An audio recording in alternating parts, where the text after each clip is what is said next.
In this video, I'm going to show you guys how I completed a solo Theater of Blood in the Trailblazer Reloaded League. I'm also going to open a bunch of Elite and Master caskets and spend all my league points later in the video. Side note, if you want an actual solo top guide from a good player, I would recommend Kriski's, Exact, or a cold one.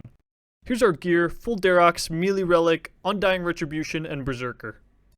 First room is pretty straightforward. Just hit the boss, dodge the blood, and kill the healing crabs when they come out. Doing this room solo versus in a team is pretty much the same.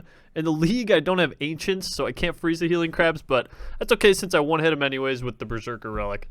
If I play properly, I shouldn't use any supplies in this room. The second room is also simple. Just keep your distance from the boss until he stops moving, then run up on him and do as much damage as you can before he stands up again. Body parts are going to start falling from the ceiling, and you need to dodge them, but that's pretty much it. The solo strat is exactly the same as the team strat, just takes a little longer to kill him. This should be another no supply room.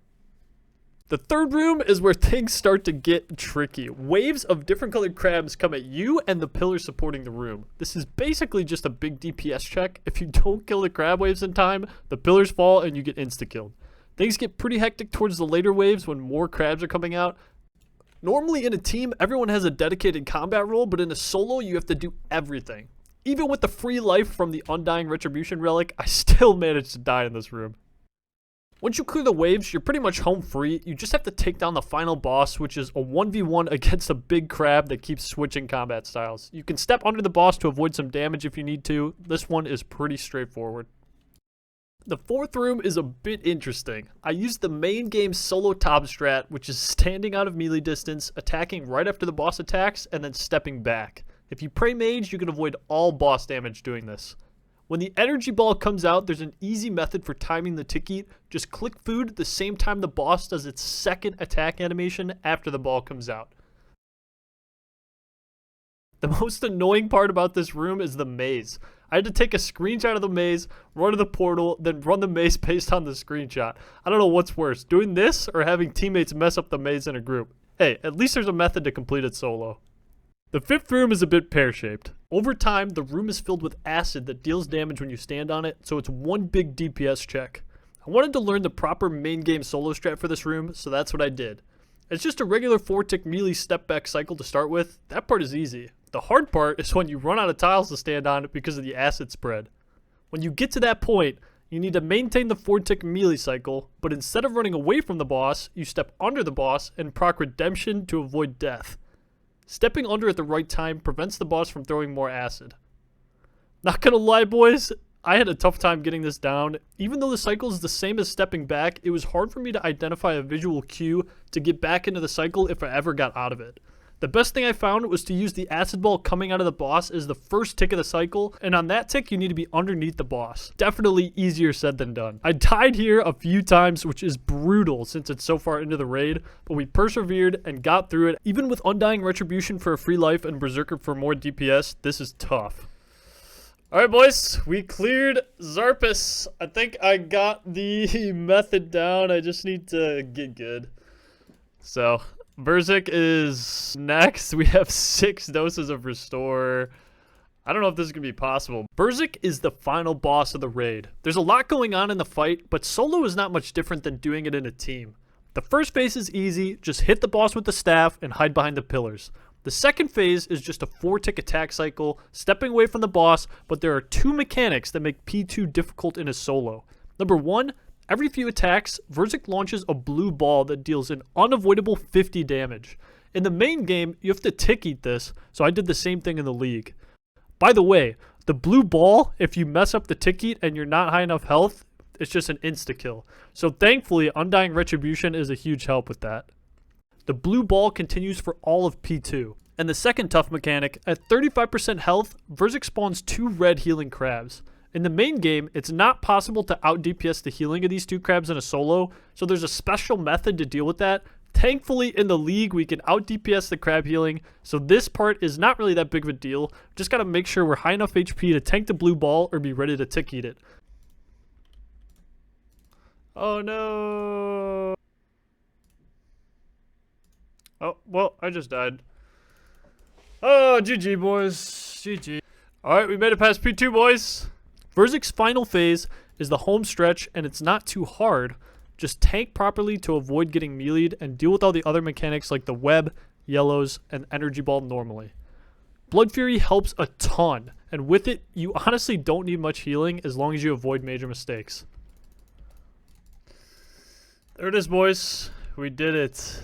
Solo ToB, first ever. I know it's on the league, but you know what?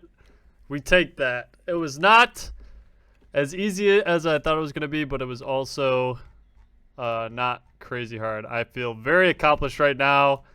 I'm going to walk up to the chest to see if we got a purple. Let's see, boys. Let's see. No purple. No purple. Man. All right, well, we did it. Solo ToB accomplished on the league. After the solo, I wanted to chill, so I moved on to team raids. Oh, it's my purple. Let's go. We got a purple. What's it going to be, boys? Justy Legs. What is that? That's garbage.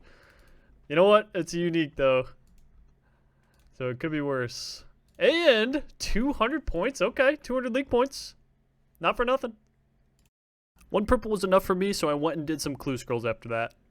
Yo, look at all these people. There's so many people in this world.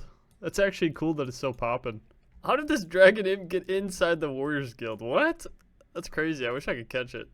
Boys, we've gotten our hands on 32 elite caskets and 7 master caskets. Let's just open them all right now. Okay. Ooh, what's that? 200 points. Okay. All right. Oh, and we're getting master caskets from this as well, so that's going to be super nice.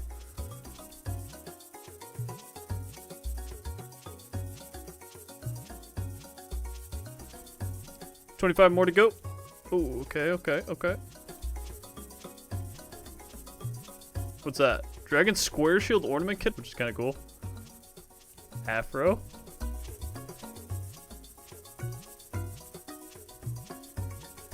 Oh, these are a lot of points, man.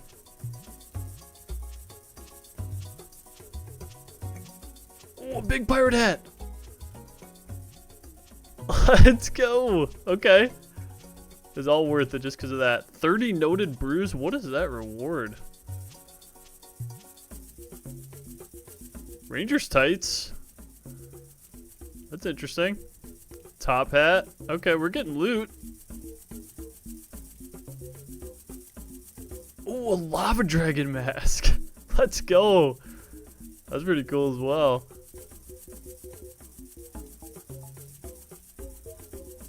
Alright, 14 more elite caskets.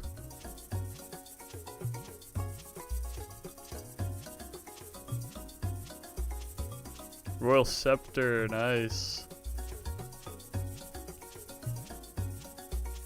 Monocle. Dragon Chain Body. Ooh. Does this give us anything to put this on?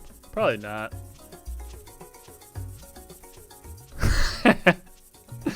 Okay, we continue. Giant boot. Beautiful. 8 more elite caskets.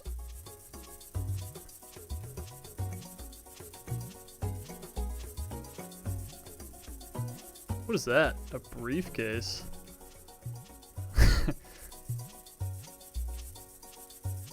Ooh. Okay, it's actually not good. Last elite casket and trash. So we did get a bunch of league points from those, which was interesting. We have 8 master caskets to open now. Oh, that puts us at 50 elites as well. Nice. All right. Can we get anything from the masters? Number 1. First master on the league. And wow, that was 4 uniques from that. Holy cow. Okay, we got 7 more. Oh, it just auto-opened. I didn't get anything from the second one. Third one? Nothing. Ooh, another one with a ton of rewards. Alright, we got 4 more. Can we get anything good from the final 4 master caskets? Anku's legs. That's actually kind of cool, right? Nice. Oh, and it procced, so we still have 4 left. A double proc and an Ale of the Gods? Let's go. Okay. Bullwig. 3 more. 2 more. one more final master casket on the league. Let's see, do we get anything good? Fancy tiara. That's pretty much going to do it for my league's experience. We have 33k points to spend in the shop. I know a couple of the things that I want. We got to get the bulwark, the Denny B kit. That's 10k. We got to get the rejuvenation pool recolor. That's 9k. I need to get the twisted blueprints from the Twisted League because I don't have those. So that's 4k. And then we have 3k left. Do I want anything else for 3k? I think the blowpipe kit would be kind of cool. So I might play the league a little bit more to get that. But for now, I'm just going to hold on to these 3k. And let's use up all of these sick rewards. Alright, so let's start with the Denny B. Here's the Denny B before. Pretty standard. And here it is after. Beautiful. Let's see what happens when we read the Vengeance Scroll. Yes, I would like to read. And now, when we switch to Lunar, you can't use Vengeance inside of POH. Lovely. That's way cooler. Let's go. Alright. The Rejuvenation Pool Ornament Kit. Way cooler for sure. After that. And then, okay, I gotta give the Twisted Blueprints to an estate agent. Mr. Artie Estate Agent, can you help me with my house? Twisted theme. Alright, let's go to the house. Let's see what it looks like. Oh my, it's so much better. It's so much cooler. We did it, boys. We did it.